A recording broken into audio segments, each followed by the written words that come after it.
Hæ, Kristján þetta. Herri, nú ætlum ég að fjalla 15. kafla í inngang að félagsvísindum. Það er þess að fjölmiðlar, stafræn bylting og samfélagsmiðlar.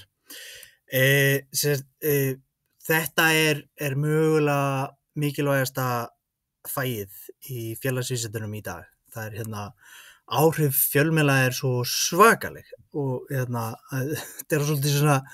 ókveikjandi tími sem við lifum á og við gætum hætt á að tapa bara lýðræðinu. Við fjöllum það í 17. kafla, en ok. Í vídeónu er fjallað þá fjölmiðla og mannskepnan sem upplýsingamótuð vera, tækniþróun fjölmiðla, áhrif upplýsinga og svo stjórnun upplýsinga. Fjölmiðlar er bara að það sé einhvers konar fyrirbæri, stofnun, fyrirtæki, hópur fólk sem að ber upplýsingar til margara, í einhverjum tilgangi. Þetta er mjög gamalt fyrirbæri, til mínus 130, fyrir Krist. Og það er lýðræði sem við fjöllum í 17. kafla, það hefði alveg verið ómögulegt án fjölmiðla og lýðræði byggir á að fólk sé frótt og sé búið yfir upplýsingum til þess að taka ákvarðanir. Þannig að hvernig ætlar að ná til svona stór hóp án fjölmiðla, þú þarft eitthvað system til þess. Allan við erum þetta dýr sem er háð upplýsingum til þess að verða til þess að mótast, eins og við fjallaðum í öðrum kafla. Við kunnum ekkert þegar við fæðumst, við erum bara gægslaus, en þannig að við erum mótuð af upplýsingum frá fæðingu og til dánadags, og það er þá augljóslega mikilvægt hvernig upplýsingar við erum að fá og hvernig það eru matreitar ofan í okkur, og í ljósi þess að við eyðum 35 klukkstundum á viku í afþreyingu, það er mikil upplýsingagjöf. Það er þá mjög mikilvægt að að sé gagnlegt en ekki skaðlegt. Við erum vön, við erum líffræðilega byggð til þess að skynja aðra, líkamstjáningu og raddblæ og svona, að við augnsamband hefur líffræðilega áhrif, ykkur hjartslættina breytir okkur og svona, það er verið að halda fram og er gögns verið að styðja við að því minna sem við erum líkamlega nálægt fólki í samskiptum út af allir þessu tækni, allir þessu fjölmiðlum og þessu, það lætur okkur líða illa, þannig að þetta er svolítið svona eins og næringarlaus matur,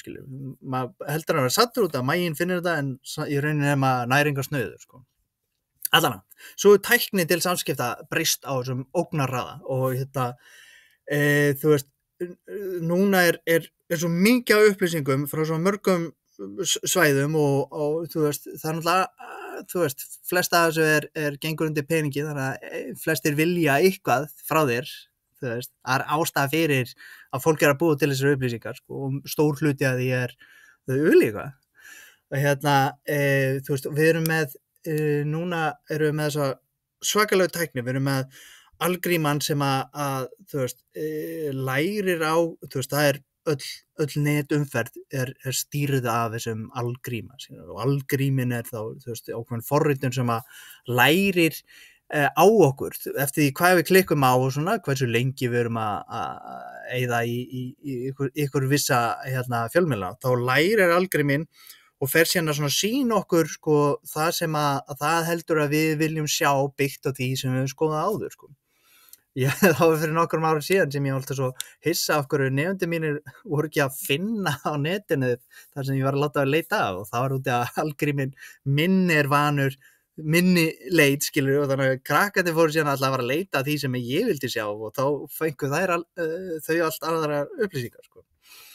Þetta svolítið skeri út í að algríminn sko mótar síðan hvað þú sérð og svona, hvað upplýsingar birtist. Við höfum hana heim upplýsingum sem við trúum, netið alveg bara botnlaust af upplýsingum en svo eru ekki að sjá nema bara smá hluta af því og það algríminn sem bara svona að mótast með okkur til þess að sýna okkur hvað við viljum sjá sko. Og þá myndast þessi bergmálshellar þar sem sem sagt, ég sé bara hluti sem ég er vanur að skoða þannig að það þrengir sjónarhornið mitt og fólk sé það sem að það hefur viljað sjá áður sko. Og það við þess sem kallast valinskynjun við tökum frekar eftir hlutum sem við þekkjum eða líka við eða vekur ótta það svona takmark og við tökum síður eftir upplýsingum sko. Nema hvað, að maður heldur, algríminn er ógeðslega næs, hann bara að hjálpa mér ógeðslega og hann gerur væntanlega netleitina mun skemmtilegri, ég ætla ekki að neita því, sko. En ég meina, algríminn, það einhver að borga fyrir þetta, skilju. Við erum alltaf að skoða hluti á netinu ókeypis og svo margt af þessu er ókeypis og við erum bara eitthvað, það er einhver sem að stýrir þessu, sko. Einhver sem fær peninga eða leggur peninga til þess að fá peninga eða völd eða eitthvað annað þannig að þú veist tæknin er að stýra okkur svolítið mikið og það einhver að bak við þessa tækni þannig við þurfum að hafa það í huga sko. Og svo líka sko ekki að hjálpa núna að gervigreindin komin og þú veist þannig bottar út allt þannig að þú veist ef að ég vill vita hvort að eitthvað sé gott eða slæmt þá reyni ég að finna út hvað fólki finnst eitthvað og fyrsta manneskjan sem segir bara þetta er ógeðslega næs þá ég alveg ok, cool, ég ætla að fá þennan hlut eða ekki, ef hann segir nei, þetta er hræðilegt þá segir þetta sé hræðilegt núna endalaust á einhverjum bottum sem að kommenta hérna á netinu frábært, þetta er rosalega frábært eða þetta er hræðilegt og það er ekkert fólk að baka þetta þannig að það er hérna þú veist gervigreindin er að vinja að ráðskast með okkur og það sem við trúum til þess að fyrir einhvern sem að setja staðina botta eða whatever sko. Það er svolítið hættulegt sko. Og sko upplýsingar þýðir ekki sannleikur skilur. Það þú veist þetta hefur áhrif á hvernig hugsum og heyrir eitthvað nógu oft þá ferðu bara að trúa því. Það er svolítið inn í mannskepnunni skilur. Og við, þú veist, við reiðum okkur rosalega á aðra í kringum okkur til þess að vita hvað er gott og hvað er slæmt og svona, skilur. Það er þetta dýrslega eðli í okkur, sko. Og þannig að, þú veist, skammtíma áhrif af þá fjölmiðlum eru þá, þú veist, svona tímabundin stjórnunar hugsaræti, þá, sérðu, einhvern smáhrifavald að segja, svo horfðu mig, ég er ógeðslega cool og ég er að drekka hana orkudrykk, hvað þetta er góður orkudrykkur og svo er ég alveg, svo sé hann út í búð og ég kaupa hann og þú veist, það eru skammtíma áhrif. Langtíma áhrif eru, þú veist, náttúrulega eiginlega betri eða verri, þú veist, það er til lengri tíma, það er svona mótar svona hugsunarháttar okkar sem getur verið til langs tíma sko. Og þannig að þú veist ef að ég sé fréttir þú veist það var einhver innflytjandi sem að fremja einhver glæp og það var á tímabili það var alltaf tekið sérstaklega fram sko hvort það var útlendingur sko sem að framdi glæpin eða innflytjandi og það var ekkert endilega að taka það fram eða það var íslenskur en ef það var sérst innflytjandi þá var bara þá var alveg hvaða landan er og svona þú veist og það er ekki að segja mér að fjölmiðlar sé ekki svona hvað segja að spila svolítið með óttan okkur það er smellubeitin skilur þannig að það þarf að grípa okkur það er svo mikið af upplýsingum þannig að það þarf að svona móta okkur þú veist og þá er náttúrulega ótti sem að grípa mest eða þú veist og hvað, þú veist, eða, þú veist, hvað segja, engagement, kallar það á ensku, það sem að svona vera að reyna að fá mann til þess að, þú veist, vekja einhver athygli, sko. Og þá, þú veist, er ekki eitthvað YouTube myndbandi öll eitthvað, þú myndir ekki trúa því sem kom næst, eða, þú veist, algjört rúst, eða, eitthvað, hann hefði getað dáið, eða eitthvað svona, þú veist, halda áfram að horfa til þess að komast að einhverju brjálæði sem gerist svo gerist ekki alltaf neitt þú veist allar er svona búið að hæpa upp það sem við höfum að taka eftir, sko. Sem sagt, til þess að hvað segja, til þess að vaksa upp heil, skilur, þú veist, ég gæti alveg orðið sturlaður gamall kall ef ég passa mikið, skilur, ef ég er alltaf að sjá einhverjar fréttir sem að er að segja mér hvað ég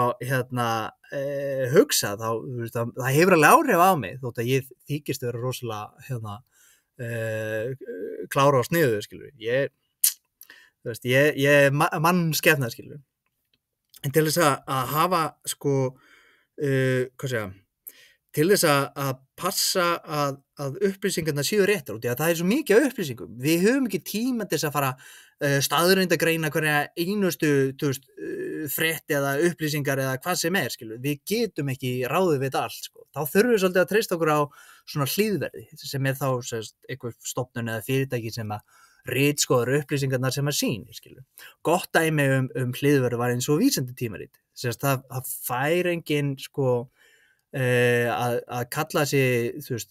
gera eitthvað vísindalega rannsókn og fær ekki að birt í vísindatímariti nema að, þú veist, það sé ykkur aðri vísindamenn búin að skoða upplýsingarnar og gá hvort þetta sé rétt, skilur. Það er vísindalega leiðin, við erum þetta ferli til þess að passa að upplýsingar séu sem réttastar, sko. Svo til náttúrulega skaðlegir svona hliðverðir sem þá eins og falsfréttamiðlar og annað, sko. Þú veist, það eru pólitíski fréttamiðlar, þannig að þeir, þú veist, kokka upplýsingar á vissan hátt, þannig að þeir leggja meiri áherslu á ákveðnar upplýsingar og minni á aðra, skilja, eftir hvað það er, sko. Og þess vegna eru til dæmis líka til falsfréttamiðlar og það eru fleiri en einn á Íslandi, sko, sem eru bara skaðlegir, sem eru stundum bara eiginlega að ljúga, en svo veist, þá það sem sagt falsfréttir þá þegar svo veist, allt er getur verið bara lygi eða hluta til skálda og hluta rétt ef þú ætlar að fara að manipulera fólk þá þú veist, þá sýnur eitthvað rétt en svo heldur frá eða bæti við ykkur öðru og svo upplýsingar óreiðar að ráðskast með upplýsingar til þess að valda, þú veist, ykkur reiði eða ótta, það hefur mest áhrif á okkur það sem óttust, þú veist, af hverju ætti vera að bregðast við ykkur sem að þú veist, við þurfum ekki að flýja frá eða að bregðast við, skilur, við erum þetta dýrslega í okkur, sko. En það er það er svo mikið af sko, hvað segja, hagsmunum hana, það er svo mikið af fólki sem vill stjórna hvernig þú hugsar og þá er hætta á að fólk sko, að vera svo tortryggið að fyrir ekki að treysta neinu og það samt horfir jafn mikið á fjölmiðla og þeir sem treysta og þá það svona líklega bara að treysta að fyrsta sem að sér eða heyrir sem þá í rauninu verra, sko, og ég sá á RÚV á svona einhver viðtalsþáttur, umræðuþáttur og þá var einn smáhreifavaldur sem var eitthvað að segja bara, já, njóð bara að fylgja hjartanu, þú veist, það var að segja hvernig vitu hvað eru réttar upplýsingar, hvað ekki, bara, já, fylgdu bara hjartanu. Ég hugsaði þetta bara, nei, alls ekki, það er það sem við verðum að gera, það er verið að fikta í hjartaneginu með því að vekja ótta eða vekja, þú veist, ít undir svona einhverja þú veist, gröttu eða svona jákvæðar upplýsingar eða þú veist, einhvers til þess að manipulera því tilfinningilega til þess að trúa einhverju, skilur. Þannig að þú þarft eiginlega að treysta á eitthvað svona hliðverð, skilur. Og þá er bara spurning hvað er réttir hliðverðun, hverju er treystandi og það kostar æfingu, skilur. Það er eins og þetta með gagnrýna hugsuna, hana þarf að þjálfa til lengri tíma og þú veist, þú þarft að viðhalda því, sko. Saman með upplýsingar, þú þarft að vita hvað þú þarft að passa því stöðugt og það er erfitt að passa sig stöðugt, skilur, þannig að þetta er svona þetta er svo að vera í ræktinni, skilur, þú getur ekkert hætt að vera í ræktinni og þú varst ógeðslega duglegur eitt ár, sko, skilur, svo bara ferði aftur niður, þannig að þú verður að halda þig við, sko. En ég bara legg til að þið passið upp á hvað er góðar upplýsingar og æfið ykkur í því. Og þið þurfið eiginlega svolítið sjálfa að gera það, sko. Þú veist, það er kennarar og aðrir eitthvað svona áræðilegir einstaklingar sem að geta hjálpað, en þú veist, þið þurfið að náttúrulega þjálfast bara upp í þessu sjálf. Ekki bara treysta hverju sem er og ekki vera, þú verður samt að treysta einhverju, ekki bara vera tortrygginn. Allana. Herru, segjum þetta gott í bili. Ciao.